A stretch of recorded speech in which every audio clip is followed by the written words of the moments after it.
여러분, 한 사람이 그리스도인이 된다라고 하는 것은 실로 놀라운 일입니다. 그리스도인이란 누구입니까? 그리스도인이란 그리스도를 구주로 영접한 사람을 뜻합니다. 그래서 그리스도인에게 있는 그리스도인만이 가지고 있는 신비와 비밀이 있습니다. 다른 사람들이 알 수도 없는, 알지 못하는 그런 비밀을 가진 사람이 그리스도인입니다. 그것은 우리가 예수님을 믿고 예수님을 알 때에 비로소 얻을 수 있고 알 수 있는 신비이고 비밀입니다. 원래 이 비밀과의 신비는 본래 하나님 속에 감추어져 있던 것이었습니다. 하지만 예수 그리스도께서, 예수님께서 이 땅에 인간의 몸을 입고 오시고 천국 복음을 전파하시면서 그 비밀이 믿는 모든 자들에게 주어지게 되었습니다. 그러기에 여러분, 우리는 그런 의미에서 예수님으로부터 드러난 그 천국 복음의 비밀을 소유한 신실한 그리스도인임을 믿습니다. 저 여러분들은 그런 비밀과 또 그 신비를 가지고 있는 그리스도인입니다. 그래서 세상 사람들이 볼 때에 우리가 가지고 있는 그 비밀과 그 신비가 너무나 놀라운 것이기에 그들이 우리를 봤을 때에 그 비밀이 무엇인지, 그리고 우리가 가지고 있는 그 신비가 무엇인지 함께 누리고 싶어하는 그런 영적인 목마름이 우리를 통하여서 가지게 되고, 그것을 통해서 또한 우리가 누리고 있는 하나님의 은혜와 축복을 나누어 주게 되는 그런 전도의 삶을 살게 되는 것입니다. 그 하나님의 비밀, 그리스도인만이 가지고 있는 그 하나님의 비밀과 신비는 하나님의 살아있는 말씀 성경에 기록해 두었습니다. 성경은 그런 놀라운 신비로운 하나님의 말씀과 비밀된 말씀으로 가득 차 있습니다. 그렇지만 그 중에서도 가장 비밀스럽고 비밀스러운, 그리고 신비 중에 신비인 말씀은 바로 창세기 1장 1절 말씀이 아닐까. 우리 너무나 잘 알고 있는 창세기 1장 1절 말씀, 어떻게 말씀합니까? 태초에 하나님이 천지를 창조하시니라. 하나님께서 이 천지 만물을 창조하셨습니다. 그리고 그것에서부터 성경의 이야기는 시작되고 있습니다. 우리는 그 하나님께서 시작하신, 창조하신 그 일로부터 지금까지 우리는 그 성경이 말하고 있는 하나님의 역사 가운데에 우리는 지금도 살아가고 있는 것입니다. 성경의 이야기는 주 1세기에 기록된 그 요한계시록 22장에서 그치게 되지만, 우리는 여전히 그런 성경의 이야기 속에 등장하는 사람들처럼 하나님의 그 구원 역사 가운데에 우리가 그 역사 가운데 초청되어지게 되고, 또 부르심 받은 우리가 영접하게 되고 또한 믿게 되는 놀라운 역사 가운데에 우리가 지금 여기에 서 있게 된 것입니다. 그러기에 이 성경의 첫 이야기, 창세기 1장 1절의 말씀을 믿는 사람과 믿지 않는 사람의 차이는 아마도 하늘과 땅 차이만큼 훨씬 더 그보다 더 큰 차이를 가지고 있는 것입니다. 그래서 우리가 이 하나님께서 우리의 창조주이심을 믿는다는 것, 우리의 천지 만물을 창조하셨을 뿐만 아니라 바로 나 자신까지도 창조하신 그 창조주임을 믿는 신앙을 가진 우리는 성경 어느 구절을 되더라도, 성경 어느 구절을 우리에게 말씀하더라도 우리는 아멘으로 받을 수 있는 은혜가 우리 가운데 있는 것입니다. 반면에 이 1장 1절, 창세기 1장 1절의 말씀이 걸리거나 마음에 부담이 되거나 아니면 그것이 마음에 반문이 되어지거나 믿지 않게 되는 사람들에게 있어서는 어느 좋은 말씀을 가져다 주더라도, 어느 축복된 말씀을 가져다 주더라도 그 말씀을 믿을 수가 없는 것입니다. 왜 그렇습니까? 이 성경 말씀은, 그리고 그리스도인이 가지고 있는 그 비밀과 신비는 하나님이 창조주이신 우리의 주인 되신다라고 하는 그 신앙에서부터 시작되기 때문입니다.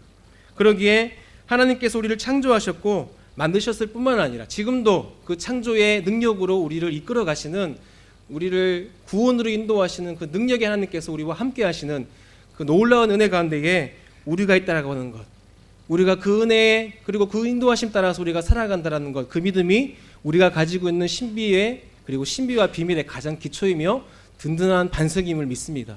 그런 믿음이 저와 여러분들에게 있기를 간절히 소망합니다. 우리는 그런 창조주 하나님을 믿는 온전한 그리스도인이 되었습니다. 이것은 놀라운 복입니다. 이것이 믿어지는 것이 여러분 얼마나 놀라운 복입니까? 우리가 복음을 증거하는 많은 사람들에게 복음을 증거하지만, 우리가 토요일마다 복음을 증거하고 그들에게 따뜻한 차 한 잔을 증거하며 또 따뜻한 우리의 마음을 전해주고자 하지만 얼마나 많은 사람들이 복음의 소식을 듣습니까? 적습니다. 어렵습니다. 그 길은 좁고 협착하고 어렵기 때문에 그 길을 따라가는 것이 너무나 힘이 드는 것입니다. 그런 의미에서 우리는 이미 하나님께서 우리에게 주시고자 하신 복을 누리고 있는 사람임을 믿습니다. 그렇다면 여러분, 우리가 이 성경 이야기들 모든 것을 다 우리가 하나하나 다 알지는 못하고 또 일일이 다 외우고 암송하지 못한다 할지라도 그분이 우리의 창조주시기 때문에, 그리고 지금도 우리의 든든한 후원자이시고 우리를 지지하시고 우리와 함께 하시는 그분이라는 사실을 우리가 믿는다라고 한다면, 우리가 오늘 읽었던 이 성경의 표현처럼 그 하나님께서, 우리를 창조하신 그 창조주이신 하나님께서 우리를 위하신다라고 한다면, 하나님이 우리를 위하신다라고 한다면 우리의 삶에서 얼마나 놀라운 일들이 일어나겠습니까?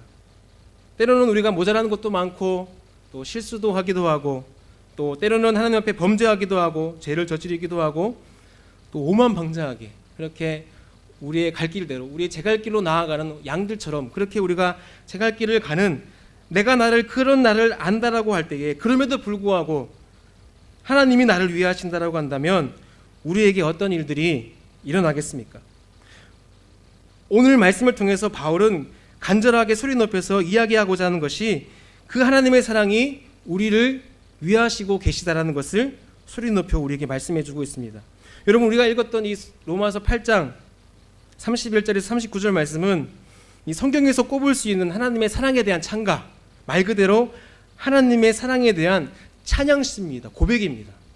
어떤 교리를 담고 있거나 논리를 담은 것이 아니라 그 하나님에 대한 온전한 찬양과 고백을 담아서 하나님께 드려지는 이 찬가의 내용이 바로 오늘 읽었던 이 본문의 말씀입니다. 그리스도의 사랑, 하나님의 사랑, 오늘 우리가 성경을 보면 알듯이 소제목이 바로 그리스도의 사랑과 하나님의 사랑에 대한 이 바울이 찬가, 찬양의 노래가 바로 오늘 읽었던 이 본문의 말씀입니다. 그래서 그것에는 진실함이 묻어져 있습니다. 여러분, 찬양할 때 우리가 왜 감격합니까? 왜 찬양할 때 우리가 기쁩니까? 왜 찬양할 때 우리가 감격스러워하며 또 그 은혜에 우리가 때로는 눈물을 흘리기도 하고 또 손을 높여 또 소리 높여 그렇게 찬양합니까? 그 안에 구구절절하게 진정성이 담겨져 있고 또한 거기에는 진실한 우리의 고백이 묻어나 있기 때문입니다. 진정성이 담겨져 있기 때문입니다. 그래서 이 로마서 8장, 우리가 읽었던 이 8장, 특별히 이 로마서 8장의 말씀은 성경의 모든 말씀을 통틀어서 정말 복음의 진리를 담고 있는 엑기스 중에 엑기스라고 할 수 있는 그런 말씀입니다. 그래서 어떤 성경학자는 이렇게 얘기했습니다. 성경 전체를 통해서 흐르는 여러 갈래의 강물이 로마서 8장에서 하나의 생명수 강을 이루어 하나님의 어린 양 보좌 앞에 깔린 수정처럼 맑게 흐르고 있다. 하나님의 생명수가 정말 이 모든 것에서 흘러나오는 것들이 여기에서 결집되어져서 생명수 강처럼 흐르고 있는 것이 바로 이 성경 로마서 8장의 말씀이다라고까지 이렇게 표현하고 있습니다. 또 어떤 분들은 이렇게 얘기합니다. 성경이 다 불타서 없어진다 해도 이 로마서 8장만 있으면 구원받을 수 있다라고까지 이렇게 이야기합니다. 물론 성경에서 어느 구절도 더할 수도 없고 뺄 수도 없는 모든 것이 다 하나하나 일일이 불변의 진리를 담고 있습니다. 어느 것도 더 중요하고 덜 중요하다라고 할 수는 없지만 이 로마서 8장이 이처럼 사람들이 극찬하는 이유가 무엇입니까? 거기에 그런 대단한 은혜를 담고 있고 또한 고백을 담고 있고 그런 깊은 의미를 담고 있는 것을 말해주고 있다라고 할 수 있는 것입니다. 그러기에 지금 바울은 그런 구원과 감격에 지금 겨워서 하나님의 사랑을, 예수 그리스도의 사랑을 노래하며 찬양하며 그렇게 고백하고 있습니다. 그 처음 말씀이 이 31절의 말씀입니다. 31절에 이렇게 말씀합니다. 그런즉 이 일에 대하여 우리가 무슨 말을 하리요? 만일 하나님이 우리를 위하시면 누가 우리를 대적하리요? 이렇게 말씀을 시작하고 있습니다. 바울은 지금 스스로에게 자문하고 있습니다. 이미 우리에게 주신 바 된 이 놀라운 구원의 일에 대해서, 하나님의 사랑의 일에 대해서 우리가 왈가왈부할 수 있다는 것이 아니라고 말하고 있습니다. 어떤 면에서 보면 하나님은 이미 우리의 구원을, 이미 모든 것을 완성해 주셨습니다. 이미 우리에게 모든 구원의 길을 열어주시고 우리에게 그 사랑을 넉넉하게 부어주셨습니다. 우리는 그 사랑에 힘입어서 그리스도인이 되었고 또한 우리가 가지고 있는 그리스도인의 비밀, 그 경건의 비밀과 그 놀라운 신비를 가지고 있는 사람이 된 것입니다. 그래서 어떤 면에서 보면은 우리의 구원은 이미 주어진 바 된 아무도 흔들 수 없는, 사탄이라고 할지라도 대적이라도 할지라도 흔들 수 없는 그 구원이 우리 가운데 이미 주어지게 되었음을 믿습니다. 그래서 바울은 이 이야기를 하면서, 이 논지를 이야기하면서 우리에게 설득을 하고 있습니다. 어느 누구가 우리에게 논지를 던져주면서 그것을 설득하려고 한다면은 논증을 하지 않습니까? 봐봐, 내 말이 맞잖아. 이거 보고 내 말을 믿어.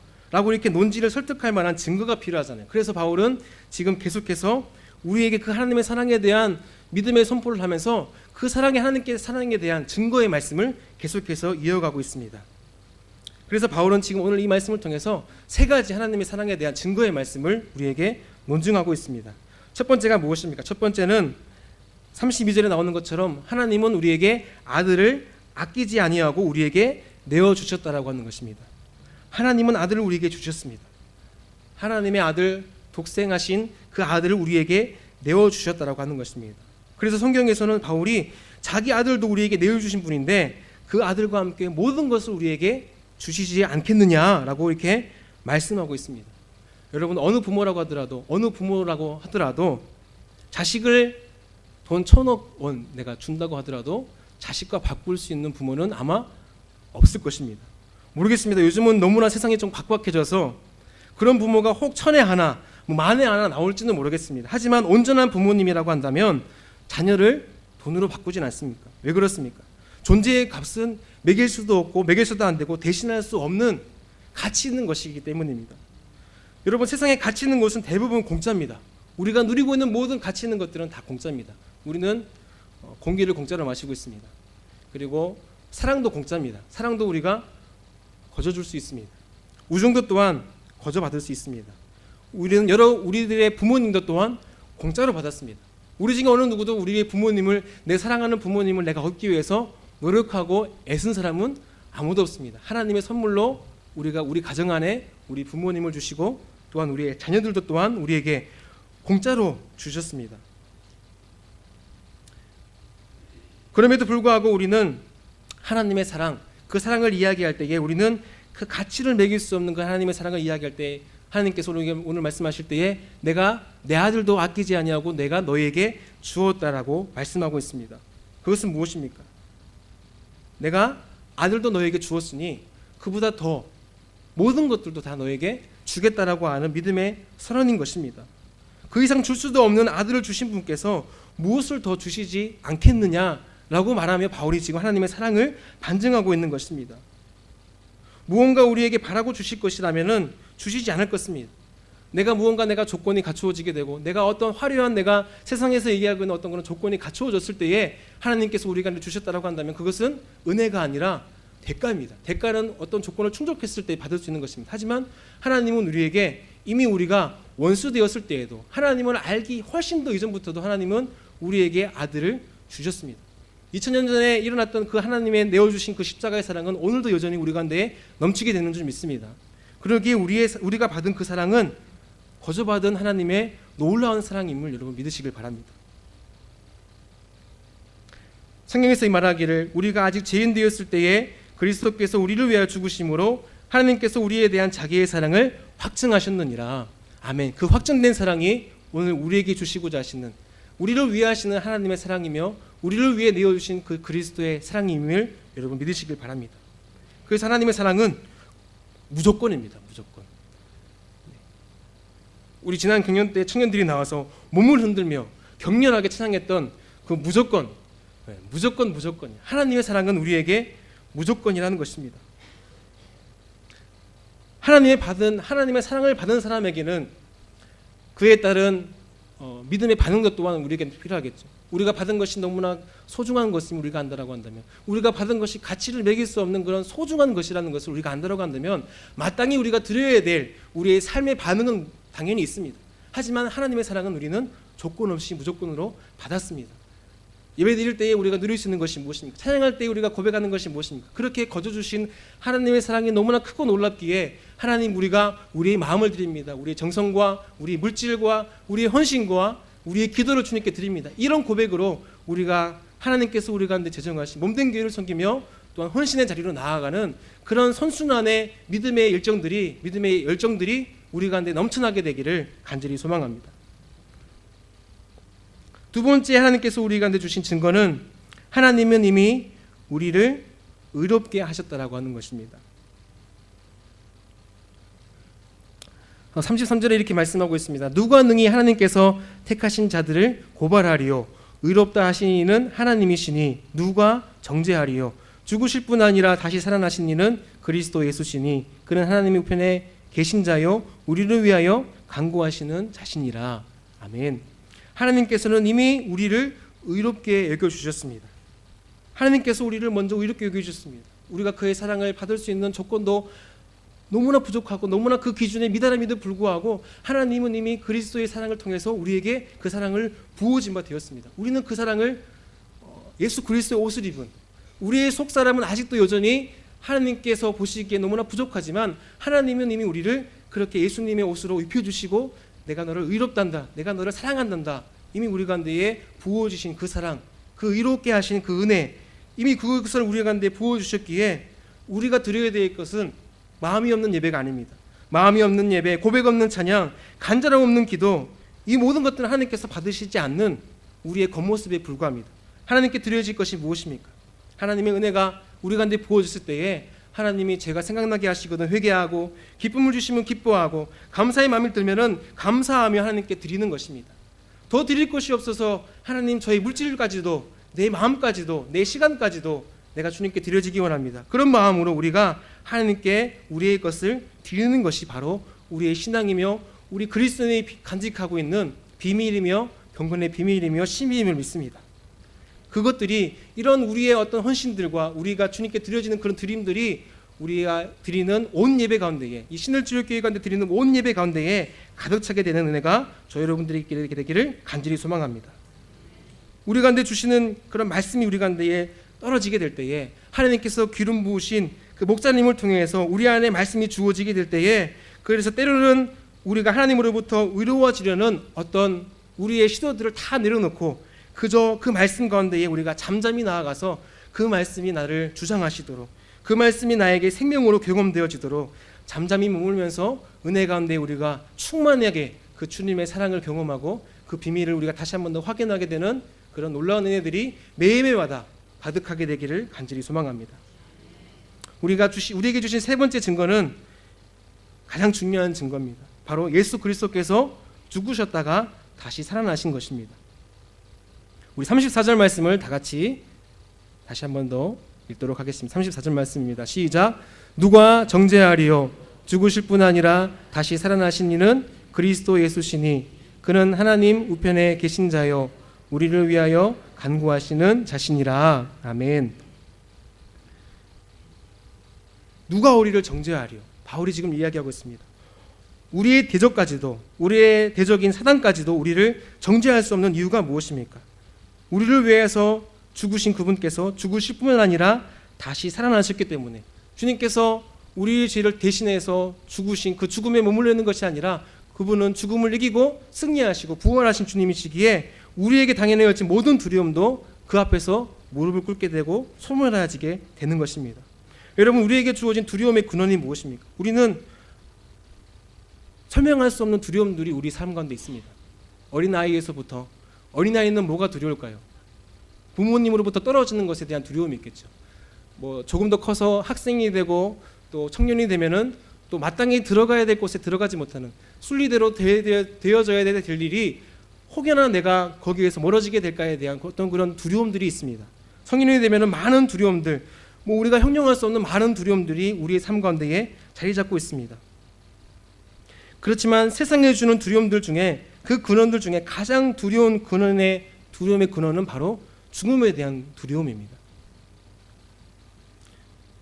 버림받을 것에 대한 두려움, 다른 이들로부터 뒤처질 것 같은 것에 대한 두려움, 인정받지 못할 것에 대한 두려움, 미래에 대한 막연한 두려움, 어떤 질병이 주는 고통이나 단절에 대한 두려움, 그 마지막에 있는 최종적인 두려움의 근원은 바로 이 죽음이 주는 두려움입니다.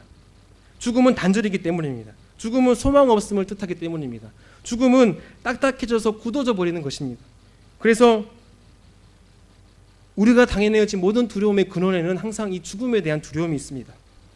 하지만 그 죽음의 권세를 깨뜨리신 분이 누구십니까? 바로 우리 구주 예수 그리스도님을 믿습니다. 예수님께서 십자가에 못 박혔을 때에 사탄은 쾌재를 불렀을 것입니다. 우리가 사탄에 대한 공부를 하면서 그런 이야기들을 목사님께서 하셨습니다. 사탄은 그렇게 쾌재를 불렀지만 드디어 내가 하나님을 이기고 내가 그 아들을 예수 그리스도를 내가 십자가에 못 박았다라고 이렇게 쾌재를 불렀을 그때에 바로 예수님은 그 죽음의 권세까지도 이기시고 승리하셔서 우리에게 이기신 부활의 주님으로 우리의 능력의 주님으로 구주로 부활하셨음을 믿습니다. 사탄은 모든 것을 가졌다라고 생각하게 될 때에 예수 그리스도께서는 그 죽음마저도 이기시고 사탄의 가장 강력한 무기인 우리의 두려움의 근원인 그 죽음까지도 이기신 그 주님이 바로 우리의 주님이시라는 것입니다. 더 이상 사탄은 우리를 죽음의 올무로 해방을 놓을 수 없습니다. 가장 강력한 무기가 쓸모없게 되어져 버리기 때문입니다. 그리고 그것은 동시에 죽음이 주는 두려움이 더 이상 힘을 쓸 수 없다라는 것을 의미합니다. 그러기에 우리는 우리에게 두려움이 찾아오게 될 때에 어떤 말로 형용하지 못하는 두려움이 우리 가운데 엄습하게 될 때에 그 두려움을 묵상하시고 또 그 두려움에 잠시 당하지 마시고 가끔씩 여러분 하늘을 바라보시기 바랍니다. 가을 하늘이 얼마나 청명합니까? 높고 푸른 가을 하늘만큼 우리가 그 하늘을 바라보았을 때에 우리가 묵상하고 생각할 수 있는 하늘 아버지에 대한 우리의 마음, 하늘 아버지께서 이미 우리에게 함께 하시고 그분께서는 이미 우리 가운데에 넉넉한 승리를 허락하셨음을 우리가 하늘을 바라보게 될 때에 그 주님에 대한 시선을 우리가 놓지 않게 될 때에 죽음에 대한 두려움까지도 물러가게 되는 은혜가 우리 가운데 넘치게 되기를 간절히 소망합니다. 그분은 우리를 만드셨을 뿐만 아니라 나를 만드신 분이시며 우리의 창조주이십니다. 그리고 그 능력으로 오늘도 우리에게 역사하시고 우리를 이끌어가시고 죽음의 권세로부터 두려움으로부터 우리를 이기게 하시는 승리의 주님임을 믿습니다. 여러분, 우리가 그분께 예배드릴 때에 우리의 형식과 겉모습으로만 얘기 드릴 것이 아니라 우리가 말씀에서처럼 우리에게 넉넉하게 이김 주시는 그 주님의 승리 안에서 우리가 주님께 드려질 우리의 감격과 감동과 감사와 그 모든 재물들을 다해서 정말 우리의 예배가 정말 산 재물되고 살아있는 주님께서 받으실 만한 흠량할 만한 그런 능력 있는 예배가 우리 가운데 넘치게 되기를 간절히 소망합니다.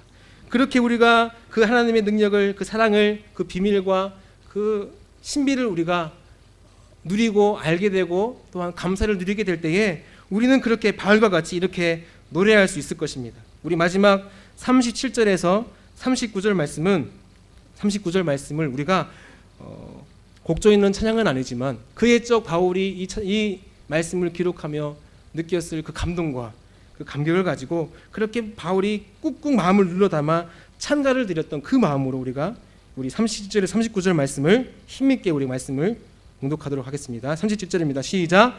그러나 이 모든 일에 우리를 사랑하시는 이로 말미암아 우리가 넉넉히 이기느니라. 내가 확신하노니 사망이나 생명이나 천사들이나 권세자들이나 현재의 일이나 장래의 일이나 능력이나 높음이나 깊음이나 다른 어떤 피조물이라도 우리를 우리 주 그리스도 예수 안에 있는 하나님의 사랑에서 끊을 수 없으리라. 아멘. 이 사랑이 우리를 향한 하나님의 사랑임을 믿습니다. 그 사랑의 능력이 또한 믿는 우리 그리스도인이 가지고 있는 비밀과 또한 신비의 능력임을 믿습니다.